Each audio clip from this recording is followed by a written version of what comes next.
here. Dryden Pence is with us, Chief Investment Officer at Pence Capital Management. Great to see you. Great to see you. What a week it was. You know, when you think about the action, I mean, what did you make of the action? Well, I think, people finally realize those big questions are off the table.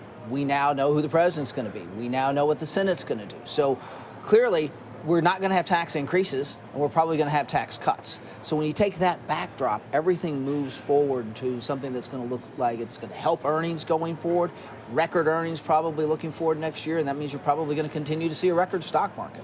There are folks who are very worried about next year. I mean, record earnings, you were telling me some good numbers, somewhat astronomical maybe, right? Well, when you think about the fact that we're probably in an administration with less regulation, we're probably in a situation with lower interest rates. We're probably having a stimulative government, and we've got probably more buybacks now. All of those things build into the market doing well. And then companies, this last year we had record earnings for most companies. 75% of them are beating earnings expectations. So we look at probably a 13-14% increase in earnings next year. 13% increase in earnings probably means a double-digit market. It's amazing. So how do you position after a week like this one where we saw records? I mean, the Nasdaq's up over 5%, the S&P's up over 4%. If you had been in cash on the sidelines because you were worried, you missed it. Now we had a great run this week. What do you tell folks what to do between now and the end of the year?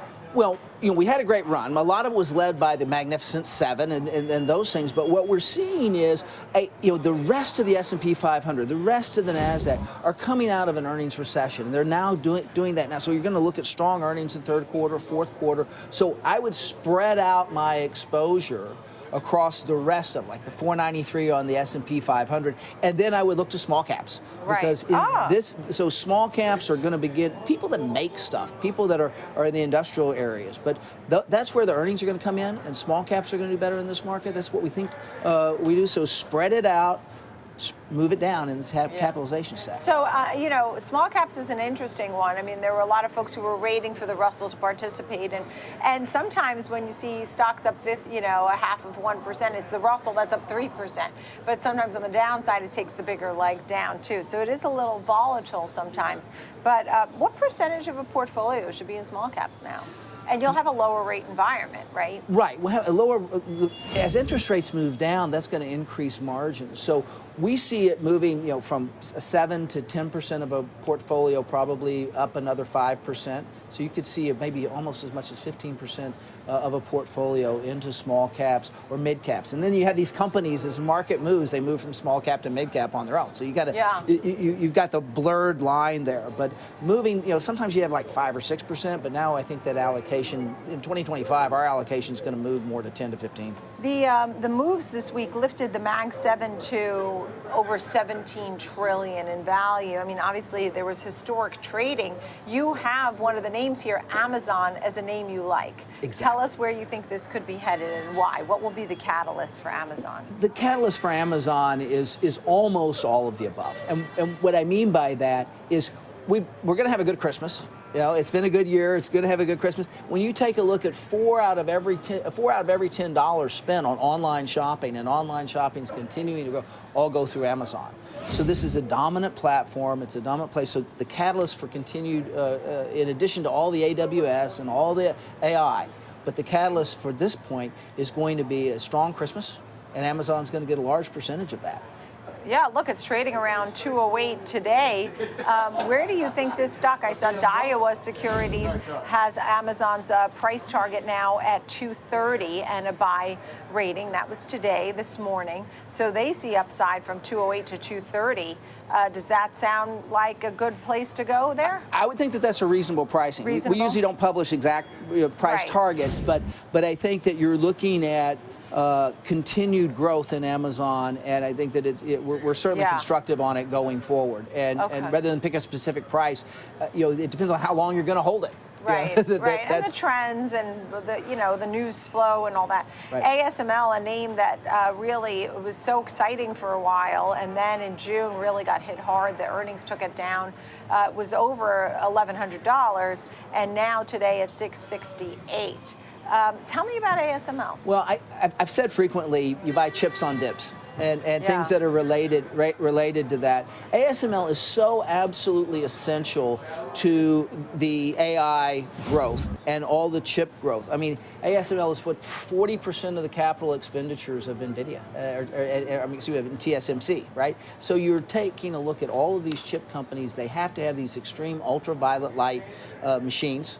What took ASML down was their legacy stuff, but their new stuff is really going forward and growing, and they are the choke point. You can't create more chips without buying ASML stuff, not the expensive high capacity. Meanwhile, we're talking about this, and so I just plugged it in, and I see a report from Bloomberg talking about an outage, a global outage, for an IT outage for ASML. Bloomberg citing a company spokesperson this disruption started Friday morning, so the stock is down about 1.3% now. They're investigating the cause of the outage, but you don't want to hear that. I mean, it's a skip. I mean, that's what we heard for CrowdStrike. We started to get nervous. I'm not making the comparison, but you don't want to see an IT outage. Exactly, but all of these things I see as transitory. The big picture is AI has demand for chips. Yeah. And their machines are absolutely essential. So you step back. And the company has said now that it has been resolved. So that's good news there. But I guess it was a big deal, worth reporting. How about when we look at URI, United Rentals? Your thoughts here? It's a winner today. The big theme is that roads and bridges in this country have deteriorated tremendously. We've not spent what we need to. So now we've got to replace all the roads and bridges. We've got $500 billion already allocated to doing that. We need about $1.2 trillion. And most of the companies that do that rent from URI. It's a fragmented business, but they're dominant about 15% of it. And so when you have, we're building a lot of roads and bridges. That means there's a high demand signal for what URI does. We think it's going to be accretive. They're only selling about 17 times earnings, so we've got some earnings multiple expansion there. So we're very constructive on that company going forward. It's in the right space for just the basic infrastructure build out of this country. Making some good moves already, because we're seeing it at new highs this week. I mean, on the 6th, the day after the election, it hit 888. Today it's at 879. So it's having a great week. I mean, this week it's up 11%, folks. So, when you think about manufacturing or industrials or energy for 2025, do you have certain sectors that you think may do better than others? I mean, we certainly continue to like AI, but we certainly like industrial manufacturing and consumer discretionary and staples. But I think that the manufacturing side of it is very important, because don't underestimate the fact that interest rates will be going down. Not necessarily as fast as everybody thinks so, but when you do that, that increases the margins of these manufacturing companies. And you're going to see, there is talk about the tariff trade and things like that. That's more onshoring of jobs and things in this country. So I've often said, when you get into these environments, you look for manufacturing companies, folks that make stuff that are located between the Appalachians and the Rocky Mountains, because they have usually lower labor costs and better ability to expand. And to your point, when you were talking about AI and that trade, Amazon reportedly is in talks for another Anthropic investment. Anthropic has become, a real AI household name at this point. So what's the final here? I mean, you sound generally pretty bullish. Yes. The Fed, you think, will keep cutting, or a pause in December? I mean, I guess one pause or move doesn't matter, but big picture? Well, big picture, I think we see one more cut this year. Yeah. And then next year, it's really all about the cadence. And so they're going to do 25 basis point cuts is what we believe. And you probably are going to see one a quarter. But they're going to become very data dependent. I think they'll try to step away from all the noise and say, all right, we moved into this. Now the big question is going to be, what is neutral? Is neutral 3? Is neutral 3.5? They want to move into, I think they stuck the landing. I think that they've done that very, very well. And the question is now, how do we get to neutral? And when do we do that? And probably the back half of 2025, right near the end, going into 2026, they'll say, this is where neutral is.